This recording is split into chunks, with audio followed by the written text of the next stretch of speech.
আসসালামু আলাইকুম। আমি ডাক্তার রাহানা সরদার পলি। আমি একজন স্ত্রীরোগ ও প্রসূতিবিদ্যা বিশেষজ্ঞ সার্জন।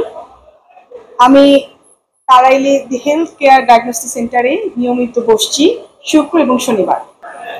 একজন মায়ের প্রশ্ন ছিল, আমার 6 মাস চলে কিন্তু বাবু বেশি নড়ে না, মাঝে মাঝে পেট শক্ত হয়ে যায়, এটা কি স্বাভাবিক?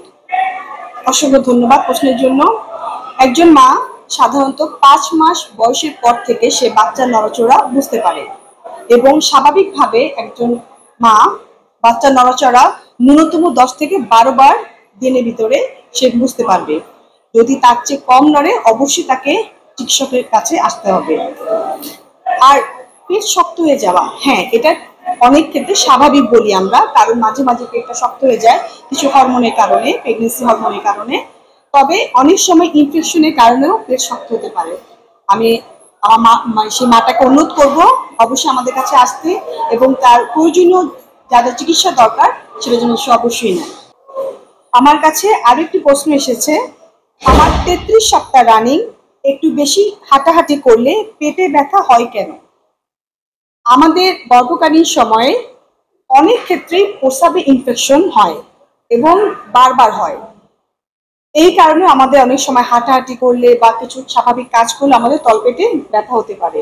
আমি আপনাকে অনুরোধ করব আপনি অবশ্যই স্বাস্থ্যকেন্দ্রে যেয়ে আপনার প্রয়োজনীয় যে পরীক্ষাগুলো করা দরকার এবং চিকিৎসা নেওয়া দরকার অবশ্যই নেবেন। আমাদের আরেকজন মায়ের প্রশ্ন, আমার প্রেশার 120/70 এবং 18 সপ্তাহ রানিং, এমনটা অবস্থায় কোনো সমস্যা হবে কি?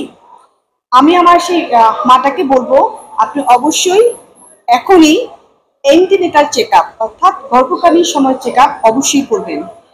কারণ আমরা যদি গর্ভকালীন সময় নিয়মিত চেক আপ করি তাহলে আমাদের কোনো সমস্যা হওয়ার সম্ভাবনাটা অনেক কমে যাবে। যখন একটা মা গর্ভকালীন চেক আপে আসে তখন তার সম্পূর্ণ শারীরিক পরীক্ষা, তার প্রয়োজনীয় পরীক্ষা নিরীক্ষা যা আমাদের প্রয়োজন সেটা আমরা সবারটা করে থাকি এবং সে অনুযায়ী তাকে চিকিৎসা প্রদান করে থাকি। এতে গর্ভাবস্থায় বিভিন্ন ধরনের ঝুঁকিটা কমে যায়। আমাদের আরেকজন মায়ের প্রশ্ন, আমার 39 সপ্তাহ রানিং, মাঝে মাঝে প্রস্রাব করলে নাভির চারপাশে প্রচন্ড ব্যথা অনুভব করি, আমার করণীয় কি? আমি ইতিপূর্বে একবার বলেছি যে গর্ভাবস্থায় আমাদের মায়েদের বারবার প্রস্রাবে ইনফেকশন হয়। এছাড়াও বিভিন্ন ধরনের জটিলতা তৈরি হতে পারে। আপনাকে অবশ্যই স্বাস্থ্যকেন্দ্রে আসতে হবে এবং একজন গাইনি স্পেশালিস্ট বা স্ত্রীরোগ বিশেষজ্ঞ তার শরণাপন্ন হতে হবে এবং পরীক্ষা নিরীক্ষার মাধ্যমে আপনাকে জানতে হবে যে কোনো সমস্যা আছে কিনা। কারণ 39 সপ্তাহে আমরা খুব গুরুত্বপূর্ণ একটা সময়, আপনার বাচ্চা হওয়ার প্রায় আমরা দ্বার প্রান্তে। এই সময়ে অবশ্যই আমাদের সকল পরীক্ষা নিরীক্ষা করা উচিত। আর আমি বলবো যে আপনি দ্রুত কোনো অবহেলা না করে এখনই হাসপাতালে যান। গর্ভকালীন সময় অত্যন্ত গুরুত্বপূর্ণ একটি সময়।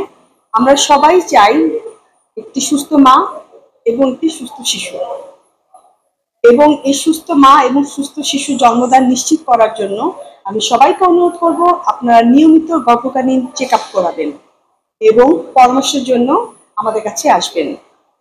আমি অসংখ্য ধন্যবাদ জানাচ্ছি দৈনিক সংবাদ বাংলাদেশ এই ধরনের চমৎকার একটি আয়োজন করার জন্য।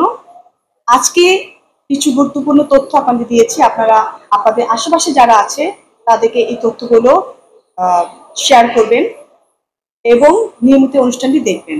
আপনাদের কারো কোনো প্রশ্ন থাকলে অবশ্যই আপনারা করবেন। অসংখ্য ধন্যবাদ।